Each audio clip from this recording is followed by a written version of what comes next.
Iglesia americana, pues sería el más relevante en este sentido. Aprovecharon contra el antiguo régimen esa lucha en la cual hubo muchos masones que estaban en ambos lados. Hay bastantes historias de cómo masones ingleses y franceses, por ejemplo, se encontraban en la guerra, y dentro de los ingleses o anglo-norteamericanos, y entonces se reconocían como masones, y bueno, aunque uno estaba en un lado y otro en otro, pero siempre se podía tener un poquito más pues no sé, de prioridad o de privilegio, llámenlo como quieran, ¿no? Entonces, los que van a ser más revolucionarios, ellos ya van a quedar como más burgueses, pues serán los de la masonería latina en el siglo XIX y en el siglo XX.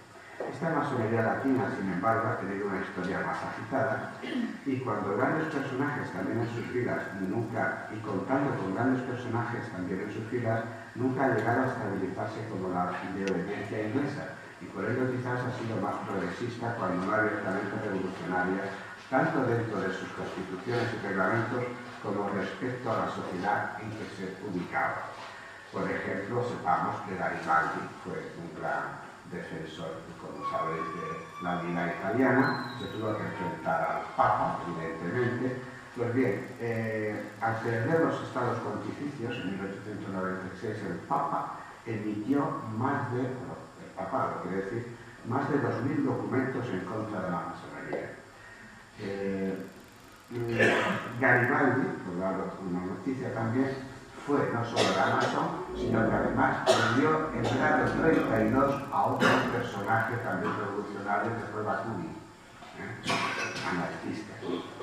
Voltaire, también latino, pues también fue, aunque solo al final ya de su vida de mayor, también fue iniciado en la masonería, pero yo creo que más bien como detalle, porque era una logia que había 16 clérigos y 9 señoras. Otro conocido fue Guillotín, de donde viene lo de la guillotina, porque se preocupó de inventar algo que no fuera tan desagradable como lo que se hacía antes con el hacha. Entonces la guillotina es más eficaz, ¿no? Bueno, hay muchísimas otras personalidades latinas relacionadas, por ejemplo, con la automoción y con el arte. Un español paradigmático también puede ser este que fue presidente y que era comunista y era masón. Y digo lo de comunista y masón porque Franco se va a ocupar mucho de este tema, identificando a ambas cosas como enemigos suyos. Es Nin, el famoso fue guerrillero, fue general, fue presidente de todo el pueblo. Se había hecho masón, pero lo había dejado por falta de pago y echado en Barcelona. Pero falta de pago por falta de asistencia. Pero hay que saber que Lenin, en 1921, prohibió la masonería en 1921. El Partido Comunista Francés, hasta 1943, no admitió masones en su seno. Sin embargo, podemos decir aquí y ahora, Franco, desde septiembre del 36, ya emitió un decreto desde Canarias, no él, sino el gobernador civil de Canarias, entre otras cosas, donde se decía que toda documentación que cualquiera pueda tener la tiene que destruir en 5 días. En 5 días. Eso fue en septiembre del 36. Y luego ya en el 39 salió el famoso decreto que él pretendía además haber hecho con efecto retroactivo y solo contra los masones, hasta que el propio Sáenz Rodríguez y otros se convencieron de que eso era un disparate. Entonces ya en el año 40 salió la ley en la cual metió a los comunistas. Entonces ya si no los pide por una cosa, los pide por otra. Y hizo un decreto terrible en el cual, pues como he dicho esta mañana en la radio, pues aquí a lo mejor había 5 o 6.000 masones, y sin embargo en el archivo histórico de la Guerra Civil de Salamanca hay 80.000 fichas. Por desgracia, muchos que solamente eran acusados de masones, pero que a lo mejor no lo eran, o que entraron ahí pues porque les habían hablado 1 año o 2 años, al estar la ficha, pues acabaron con frecuencia como poco pues eran abogados represaliados sin poder reintegrarse en la carrera, muchísimos maestros y profesores de instituto y de universidad también fueron represaliados de la misma manera. Bien, las palabras de Rosso de Luna son claras sobre esta relación que he querido indicar aquí de la masonería y la política. Y ya va media hora.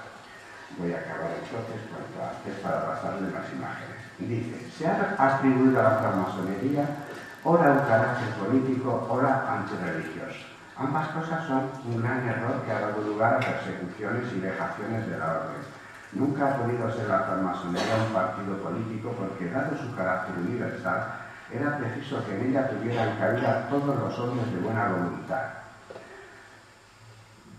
Diríamos que todos aquellos que querían salir del fundamentalismo cristiano o del formato medieval de religión, pues porque son viajeros, forasteros, portugueses, gente de trabajos especializados, etc., esos son los primeros llamados a la masonería.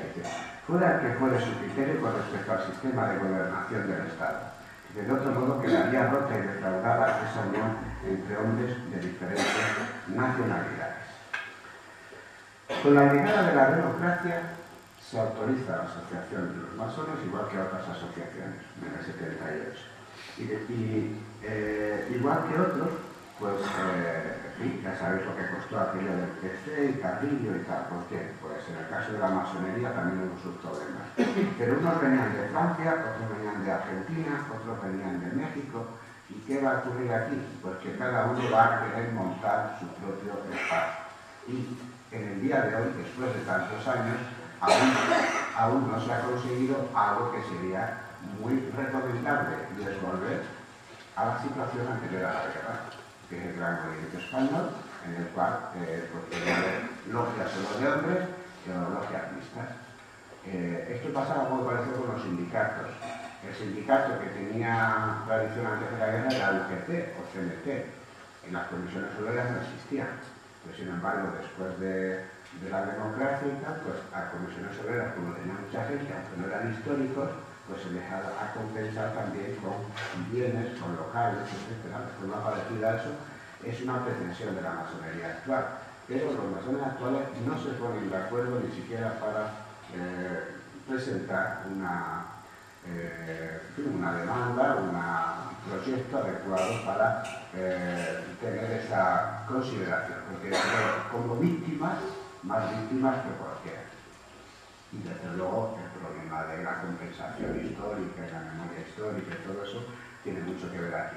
Pero ya digo, el último gran conflicto presente de la masonería de la Gran Logia de España ha sido justamente eso, que unos han ido por un lado y otros han ido por otro, con respecto a esto de las ayudas del Estado.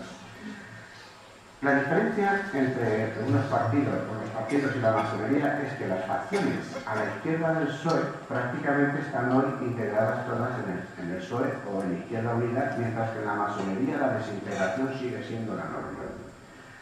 Se puede decir que ciertamente la masonería, como la han acusado siempre, es una secta, pero no por su ideario doctrinal, que es universalista, tolerante y abierto a todas las adquisiciones del espíritu humano, sino porque igual que las células, gran parte de su energía la utilizan en seccionarse a sí mismos. Y aquí digo un párrafo que lo he dicho ya en otros sitios. Cualquier gran maestro, incluso de oficios de menor categoría, si las cosas no van como él quiere, prefiere montar su chiringuito en vez de dejar su puesto y esperar que las aguas vuelvan a su molino. Y con respecto a la forma de gobierno, la masonería es un modelo de gerontocracia. En primer lugar, porque hay una mayoría de personas próximas a los 60 años, aunque es cierto que están ingresando una gran cantidad de jóvenes profesionales. Y en segundo lugar, porque el cónclave cardenalicio, entre comillas, que elige al Papa de los masones, sería el gran maestro de la gran obediencia tal, lo forman solo aquellos que tienen el tercer grado, o sea, aprendiz, compañero y maestro. Se puede tardar 2 años en alcanzarlo, algunos lo hacen mucho más deprisa, y si el gran maestro quiere, pues por decreto, y que no supone pagar una cuota diferente como asociado. Hay algunas obediencias más modernas que